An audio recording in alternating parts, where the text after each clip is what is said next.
abi. Makarna. Azam mı cihaz tamam beş mi cihaz ediyor? Başta durmasın. Abi o çakra hayır. Gramaj aynı. Gramaj aynı. Fiyatı aynı. Fiyatı aynı ya. Hiç fark yok. 12 mi abi? Allah mı? Şu ana klas kıları. Kilo. Dört hadi gidiyorlar. Abi devam edelim. Al neden o zaman? Tamam mı?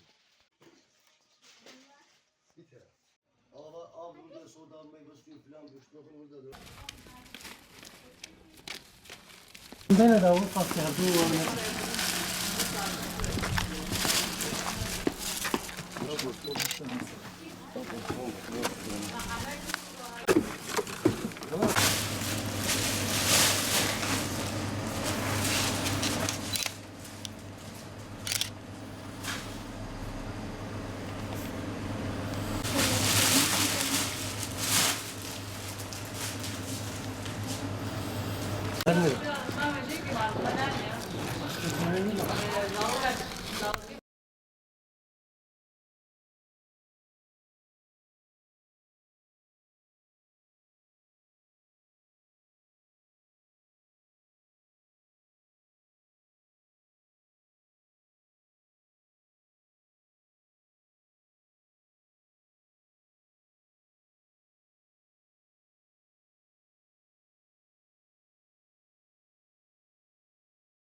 Her şeyden önce bu yaşanan depremden dolayı vefat eden bütün halkımızın Allah'tan rahmet diliyoruz.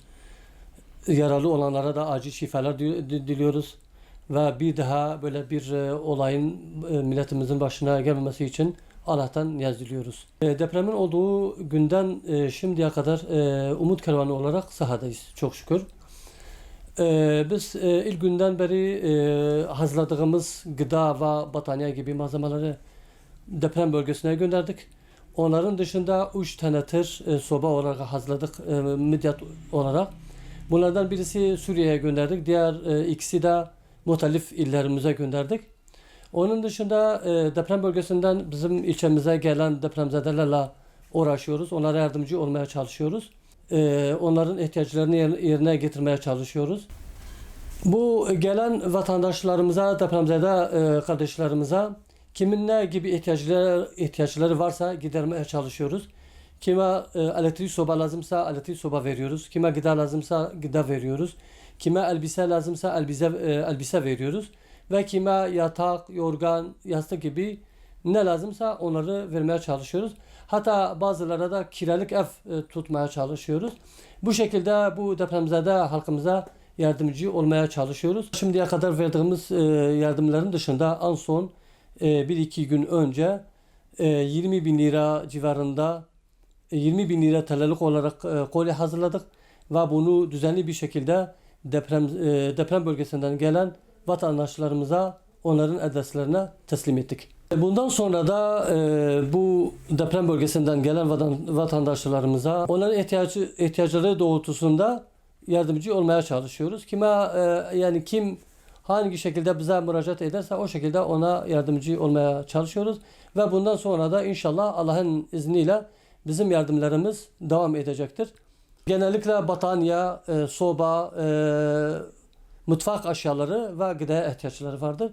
Biz de bunu elimizden geldiği kadarıyla hayırseverlerden topladığımız bu malzemeleri onlara teslim etmeye çalışıyoruz. Bizim halkımızın büyük bir katkısı vardır. Allah razı olsun. Herkes elinden geleni yapmaya çalışıyor. Bizim halkımız gerçekten çok yardımseverdir. Bu depremde de onların yardımseverliğini gözlerimizle gördük. Bu yaptığımız ihtiyaçları da bu hayırseverlerimizin yardımıyla yapmaya çalışıyoruz. Onlar bize verdikçe biz de vermeye çalışıyoruz.